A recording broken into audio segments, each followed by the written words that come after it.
Good afternoon, good people, or good evening. Today is November the 3rd, 2020, the year of COVID. It's also election night. I got a little discouraged with the election, so I just decided I was going to record a lecture. My nose is a little stopped up, but I have some tea tree oil here. Hopefully it'll open up my nose. And I want to cover these lectures because you have an exam coming up in about a week. And these two units are dealing with populism and progressivism in Texas. So I'm just going to kind of glance over them and give you an explanation of what populism and progressivism is in Texas. You all have been doing really good on your exams, so um, I do applaud you all for that. And let's get started, okay? Now, believe it or not, democratic conservatism in Texas didn't appeal to everybody. Okay, you got liberals also that live in Texas, and then you also had individuals that were farmers that were not conservative and they were populist. They were part of the People's Party. They're more socialist than anything else. They have the underpinnings of socialism and Marxism, and they're usually agrarian and they're laborers. They're poor laborers, like the poorest of the poor, as a professor of mine used to say, the dirt sucking peasants. Um, and they always looked for help elsewhere. They never really went to the government. They would go to other organizations, of which of a lot of them would take advantage of them.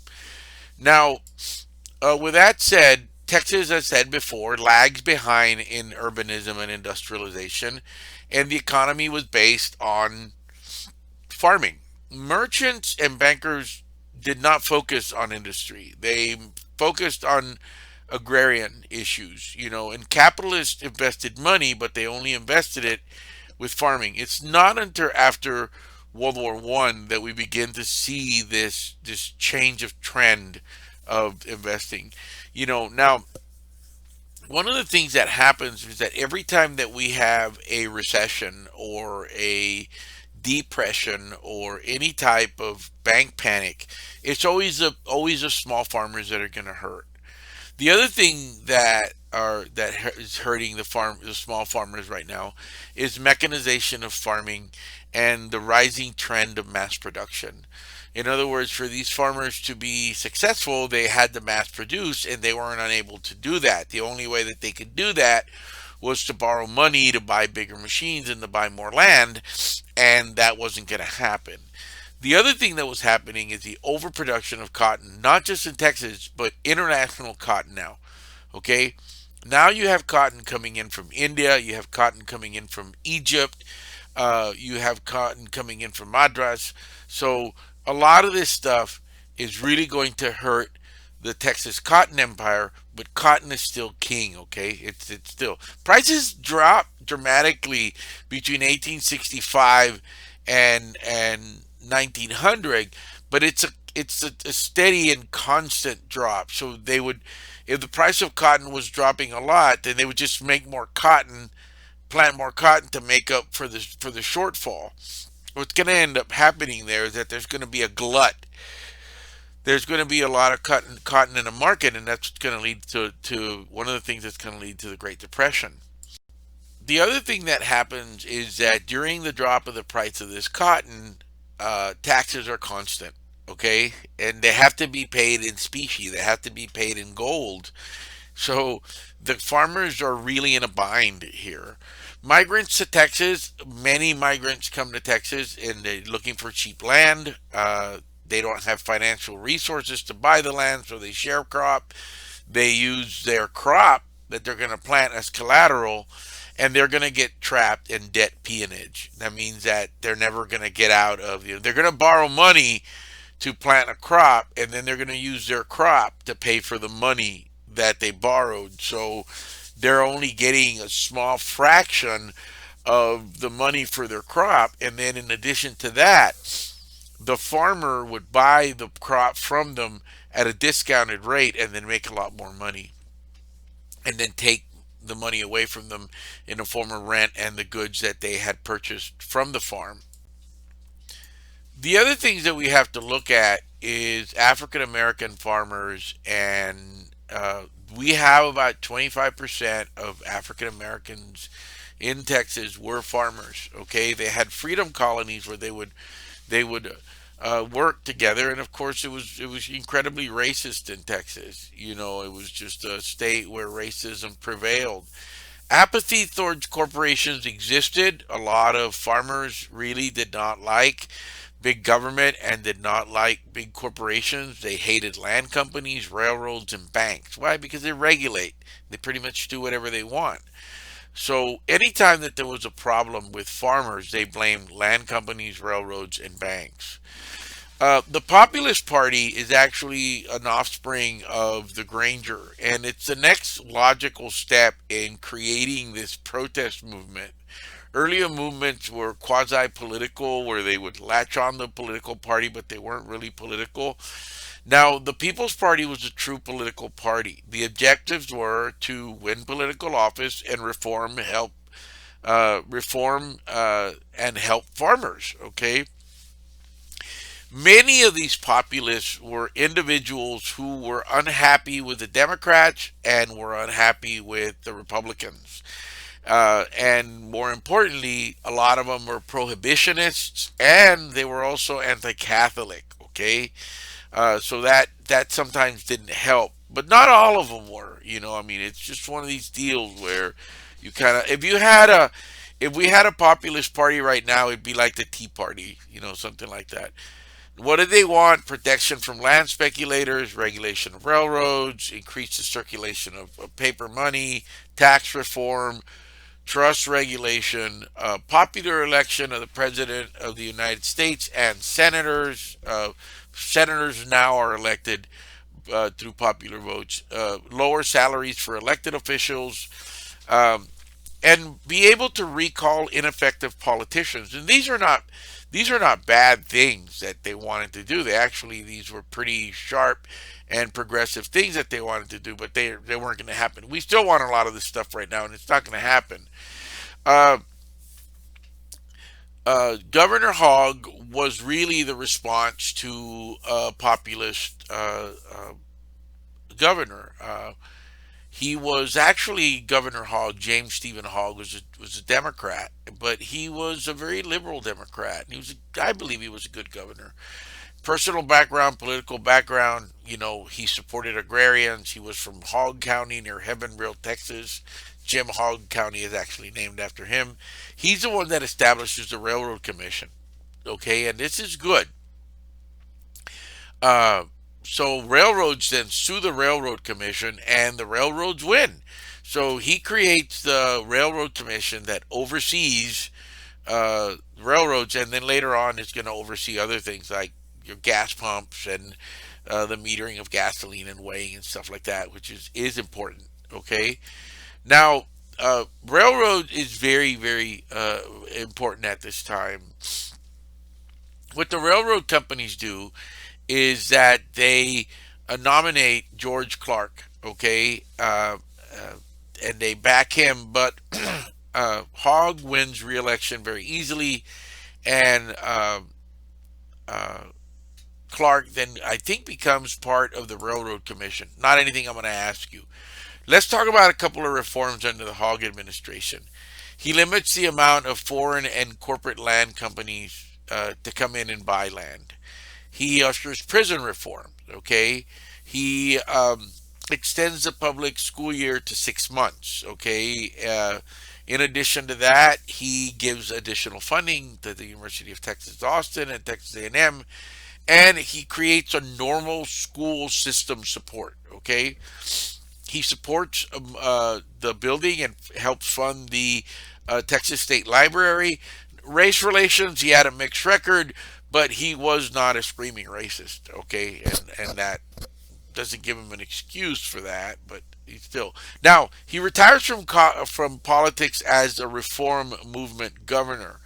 Okay, this guy was really cool. He calls his daughter Ima, and her last name is Hogg, so I'm a Hogg.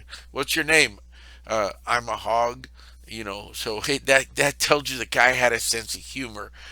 She never marries, and from what I understand, was also a very powerful politician. Election of 1896 is the final curtain call of the Populist Party throughout the world. The Populists in the United States, they nominate William Jennings Bryan. This is the only time that a third party presidential candidate, aside from the Whigs, ever had a chance of winning. Okay, we did have a Whig president, which was a third candidate at the time. Now, of course, the populists split over a course of action, and that's why populists are not effective because they couldn't put all their eggs in one basket. They split them up, and then they didn't carry enough weight. Uh, Even though they didn't do as good as we wanted to, they did do well. Okay, they ended up getting about 48% of the vote in the gubernatorial election in 1896, which is really good because anytime that you win an election by less than 2 points or 3 points, that means that the state is really, really divided across the middle, and that's really hard to get things done. That's where I see that this election tonight is going. That it's another nail biter, and it's gonna boil down to a couple of million votes, and of course nobody's voices ends up getting heard. Um, what do populist women do? Well, they also accepted women. They actually held significant offices. Most of these women did work at the grassroots level. That means that they would go out and talk to people, knock on doors. That's how people get elected. And they help shape the progressive movement after 1900. Prohibitionists, the no liquor and that kind of stuff. Now, the Populist Party is never going to recover from this fusion split. After 1896, it begins to decline. 1900, there's no nomination for governor in 1904 or 1908, and they just kind of fade away. And that's what happens to a lot of these third parties. They come up really strong for a little bit, and then they just kind of fizzle out. Okay. Now I'm going to pull up another lecture give me just a second, and I'll start it. What we're coasting on to now is the Progressive Era and World War One. Remember, these are small subchapters to the unit, and this period in U.S. history is really hard to lecture on, even in U.S. history in 1302, because it's the Progressive Era, and so many things are going on at this time. And what happens here is that a lot of the stuff gets lost in the minutia. Okay, but 1900, we're still in 1900. We're 1900 to 1919. Progressive era is the populist era is a little bit before, 1870 to 1900. Then 1900 to like 1914, nothing really goes on, and then of course 1914, World War One starts. And the United States doesn't get involved until 1918, but still, we have to make sure that we cover that. Now, progressivism is not the same thing as populism. Progressivism is a reform movement that focuses on social and political change. It focuses on government efficiency, it attacks corrupt politics, and it wants business regulation. Okay, um, it spans the presidencies of Teddy Roosevelt, William Howard Taft, and Woodrow Wilson, to be specific. Okay, now under President Roosevelt, what you're going to see is some really good things, okay? And these are going to have an impact on Texas because we produce livestock and we have meat packing plants. First of all, we're going to have antitrust legislation, all right? Second of all, we're going to have the Meat Inspection Act, okay? And then we're going to have the Pure Food and Drug Act, all right, which is going to become the FDA later on. The Hepburn Act, he was friendly towards labor unions. He caught this liability act that he made federal employees, like if you got hurt at work, okay? He also did the National Reclamation Act of 1902, which starts setting up national forest and natural resources, okay? Now, under William Howard Taft, we're going to see the supporting of the 16th and 17th Amendment and the starting of the Postal Savings Bank. It's very important if you're a postal worker, okay, because they make you save money into the Postal Savings Bank, and they use that to lend the money back to you at a very discounted rate. My father-in-law always borrows, and it's like really cheap to borrow money from the postal bank. Then the postal bank also lends money to other people at higher rates. Okay, he did Man Elkins Act of 1910 and antitrust suit. Okay, so everybody's an antitrust. This is a time of Rockefeller, Carnegie, uh, uh, Cornelius Vanderbilt. You have all these really, really, J.P. Morgan, all these really wealthy individuals that are, you know, making a lot of money at the backs of other people, like, you know, Gustavus Swift and so on and so forth.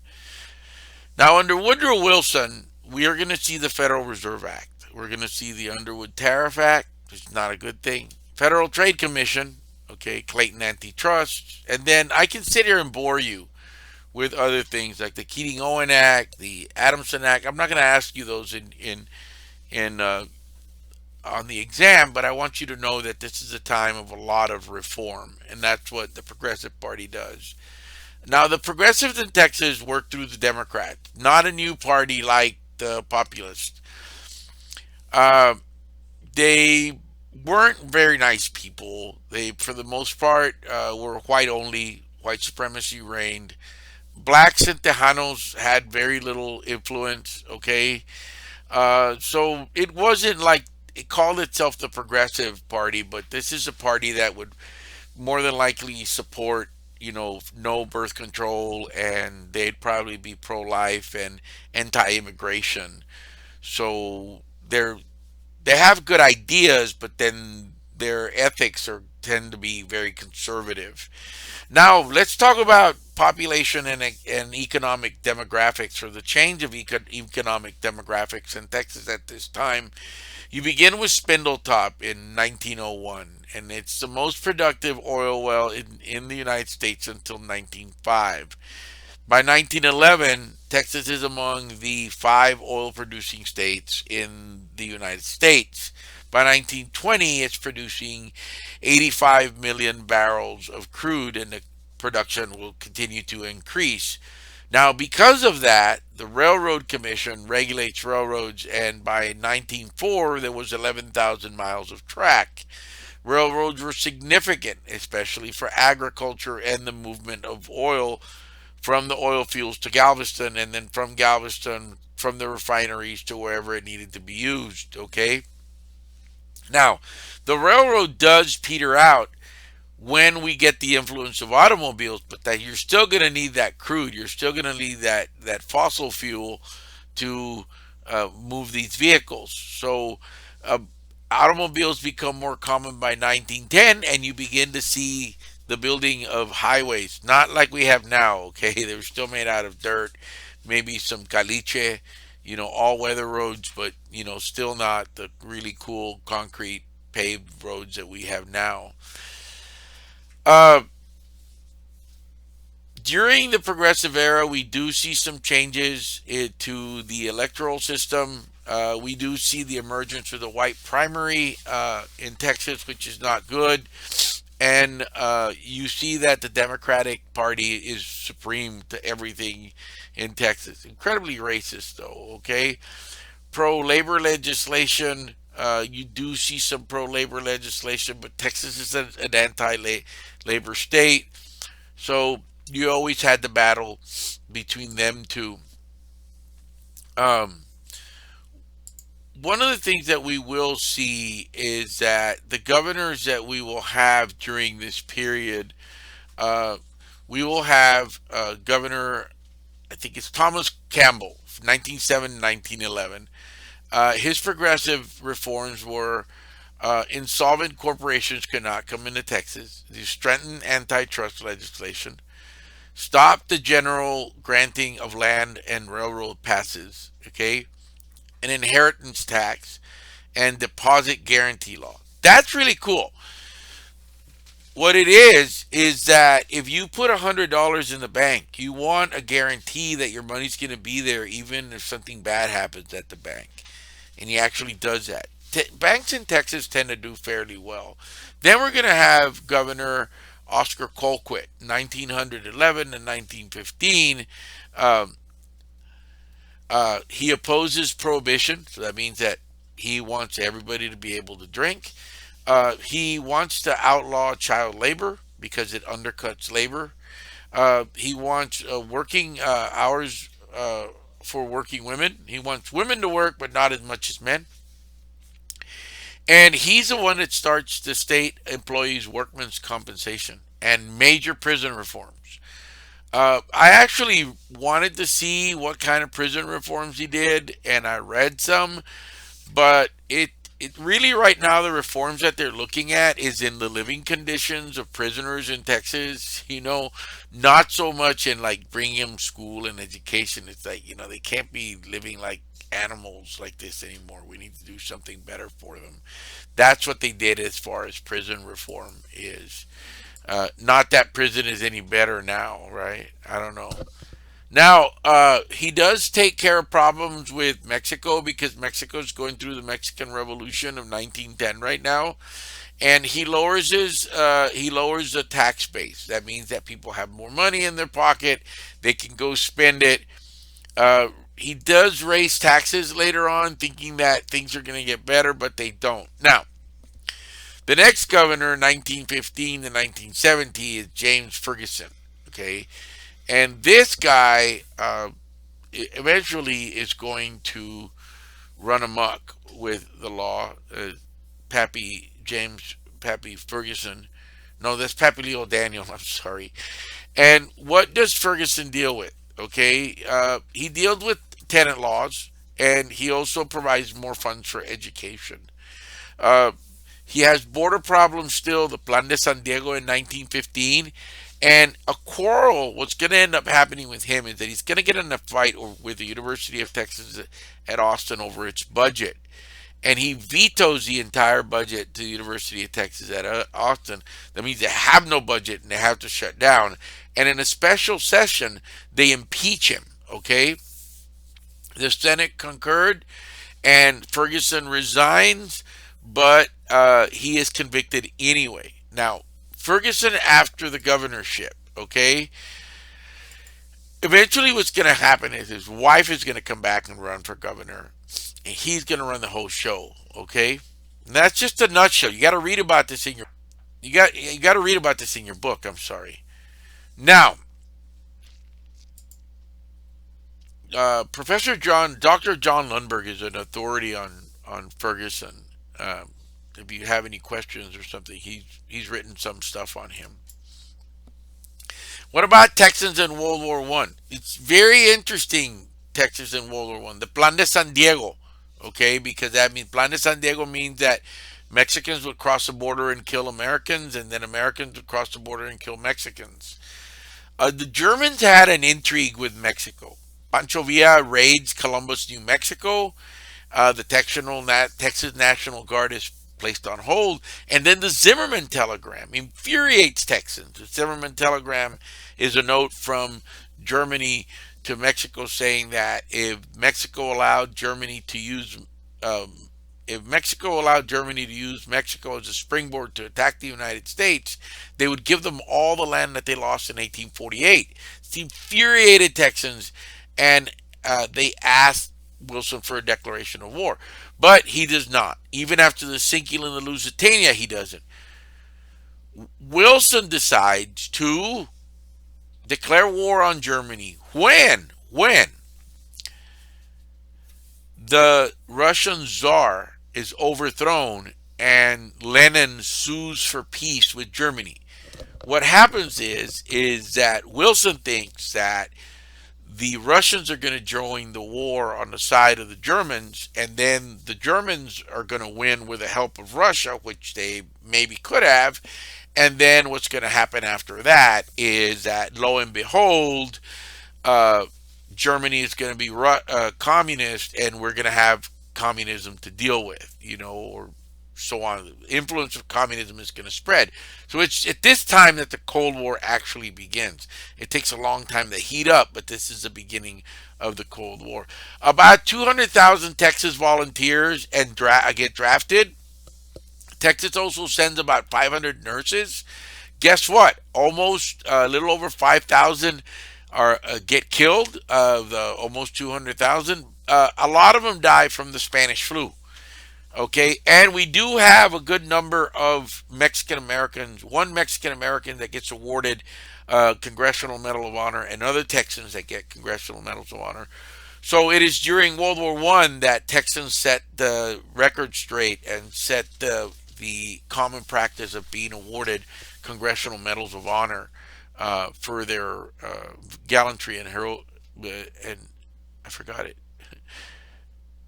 heroicism. You know what I'm talking about. I just lost that word. Heroism. The word is heroism. Okay. Now, minorities in the progressive movement. I'm not going to spend too much time in the war. We're only in the war like for 9 months. They come back. They did train people in Texas. They fly airplanes. Teach people how to fly near Mineral Wells, Texas. A lot of maneuvers. During World War II, it's going to be a completely different story. I promise you. Okay. Now, what happens here is that um, how does World War One boost the Texas economy? Military training camps, officer training school in El Paso, and aviator schools. I told you that earlier. All right, officer OCS school is in El Paso, Texas, at Fort Bliss. Now, what about African Americans or Black Texans at this time? Well, what about them? Well, 25% of the Texans that served uh, were black, and that's pretty remarkable. They were not given jobs like everybody else. They were given jobs like domestic jobs and so on. Um, I mean, I figure if you've been subjugating people for such a long time, you're not going to turn around and give them a machine gun, are you? They may come after you with it. Okay. Um, a lot of racial problems in the area of Huntsville and Houston, primarily with low, lower or poor whites that they were competing against with, and that created a problem. In addition to that, uh, women at this time, uh, like I said, they did serve as nurses. They also served. They also worked in ammunition factories. But women in Texas right now are not doing very good. They cannot vote. They don't have property rights in marriage. It's not that bad, but it's not good. There's wage discrimination. Okay, women do obtain the right to vote in 1920. That's why voting today was so important for women, because they've been voting for 100 years. And what about African Americans? What's going on with them? Well, they're the largest minority in Texas at this time. What's the largest minority in Texas right now?